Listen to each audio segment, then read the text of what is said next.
2 hours northeast of Cape Town, just off the N1 near Toes River, Aquila Private Game Reserve offers a vision of wildlife not seen in this area for centuries.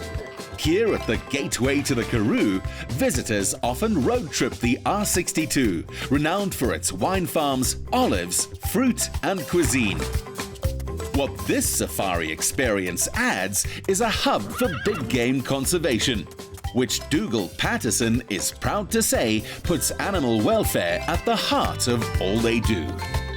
Dougal, Aquila Private Game Reserve was established in 1999, but it's not just the lodge, it has a bigger picture in mind.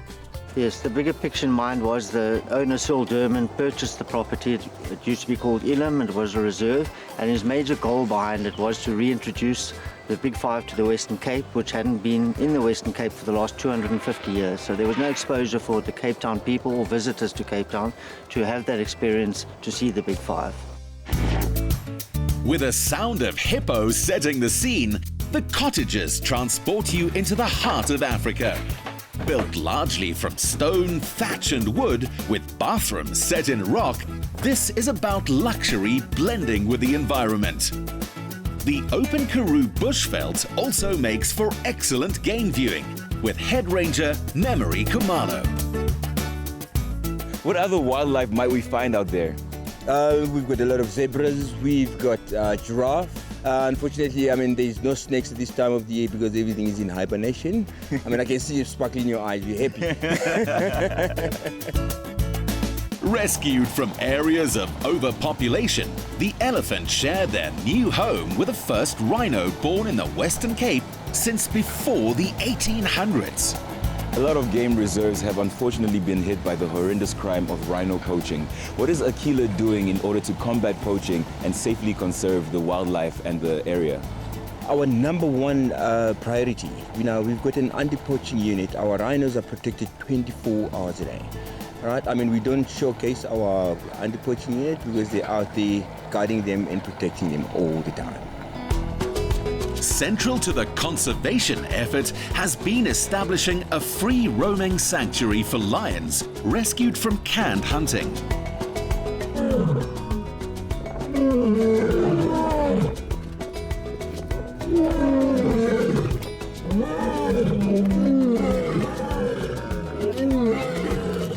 That was the alpha male. He's much louder than everybody else. And then the second loudest of the pride will be the queen, because now when they do most of the hunting, sometimes they will make a kill far away. You can hear a lion roar from 8 to 10 kilometers away. Oh. All right. So she has to communicate with him, because that's why it's called the lion she. He has to eat first. Yeah. They kill, they wait for him to gut out. Yeah. Because why is the lion share? He has to eat the heart, the liver and the lungs. That's the most nutritious or the valuable stuff than everybody else. It's a caste system, and then now the queen will eat. If there is any cubs as well, the mothers will try and scavenge and scrounge them for it. Yeah. Wow, that's amazing. But I think I know what they were saying. What was They were saying, harmony is here. The African king. I see you, my brothers. I see you. The reserve is now researching whether a new generation of lions bred in captivity can be reintroduced into these wild surrounds from birth. Memory, I must say, today has been so spectacular. We've managed to see 4 of the big 5. My goodness, what a day. Cheers to that one.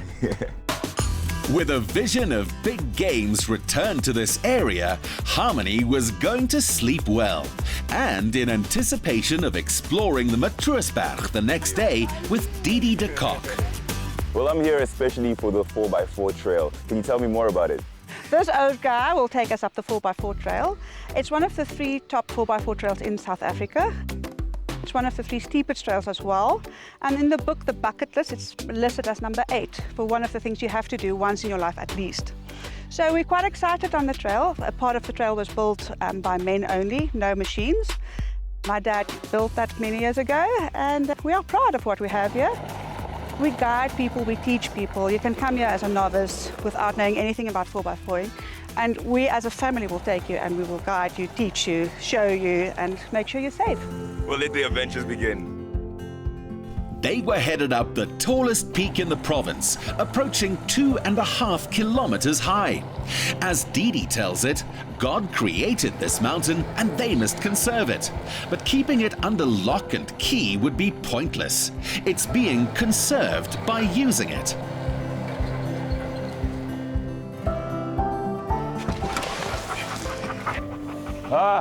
We've made it. Top of the mountain. You're not at the top yet, Harmony. This is only like a third of the mountain. Oh. But the road that we came up now was built by hand. It took 8 men, 9 days, Yeah. shovels, a cable, and a kuffert, and 1 tractor. The road was originally built to harvest the proteas that we exported to Germany and Holland and France back in the 80s and 90s. And that was the whole idea of the road. And then after a big veld fire, we lost all the flowers. And we started to extend it for tourism. Between those fires and a mountain regularly under snow in winter, other fynbos does still grow here. You can see that the little flower is hanging upside down on the bush. Yeah.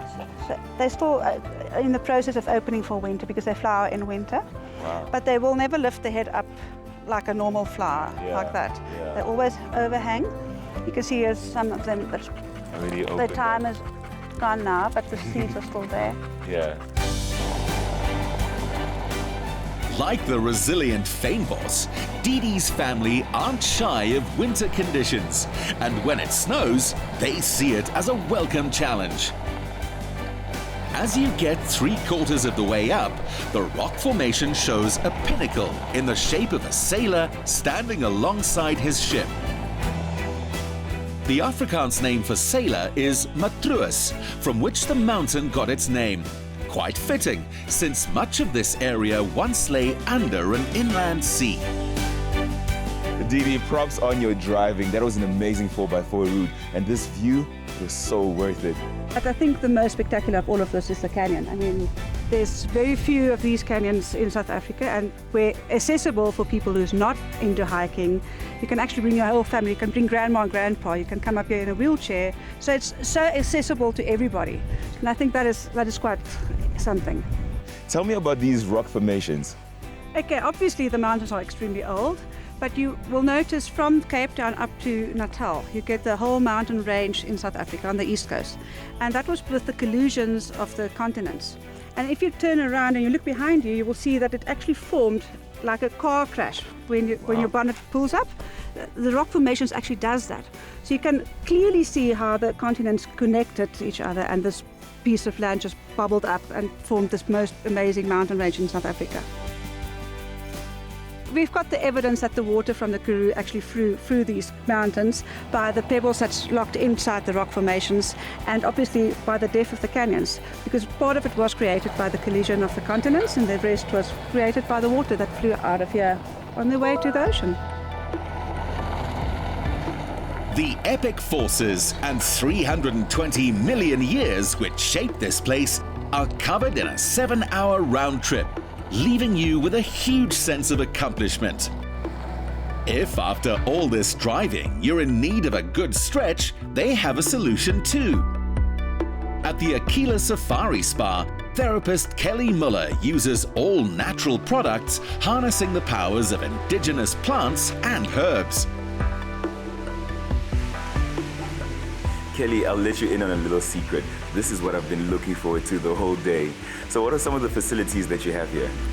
We have 1 indoor heated pool, 1 cold pool, steam room and sauna room. And which massage am I gonna get? You're gonna get the African wood massage. It's our signature massage. We use a shea butter to massage. It was a chance to reflect on the sense of fulfillment you get here. Taking a 4x4 challenge with a family who've been stewards of a great mountain for generations. Seeing wildlife which would have been statistics if not for the conservation efforts they take here. We arrived for dinner with a restored faith in humanity, not to mention an appetite. Chef Mark already had the mackerel salad done, so it was on to mains. Chef, Hey, how are you? I'm good. How are you doing? Good, man. Awesome. I've had a beautiful day experiencing all the amazing things that this place has to offer. But there's only one thing left. What's on the menu? On the main, we have a duo of gemsbok, ostrich fillet, with once again a duo of sweet potato mash and normal potato, butternut flan, and some vegetables. All right. This being winter, nobody was counting how many carbs or cubes of butter. So you can take your tongs and just put a little bit of that on. Watch this. Ah, beautiful. Already. Beautiful. Professional. Oui. Expert. Come on. So we're just using the normal potato mash. We're going to serve that with the gemsbok. Because the thing is, gemsbok is a little bit less gamey Yeah. than the ostrich. Yeah. Ostrich we can opt for the sweet potato mash because it asks for something sweeter. Yeah. So what we're going to do is we're going to put it on the grill with a little bit of oil, Yeah. 2 minutes on either side, and we let it rest. And then while that is resting, Yeah. we'll plate up. Just drizzle. Yeah, there we go. Let's even put an A for Aquila. Here we go. Having seen, heard, touched and smelt the karoo, it was time to taste it. Chef, thank you so much for treating me to Aquila's luxurious African hospitality and culinary delights. Here's to good food and good times. My pleasure. Next time you're headed up the N1, take a turn at Toes River. You won't regret it.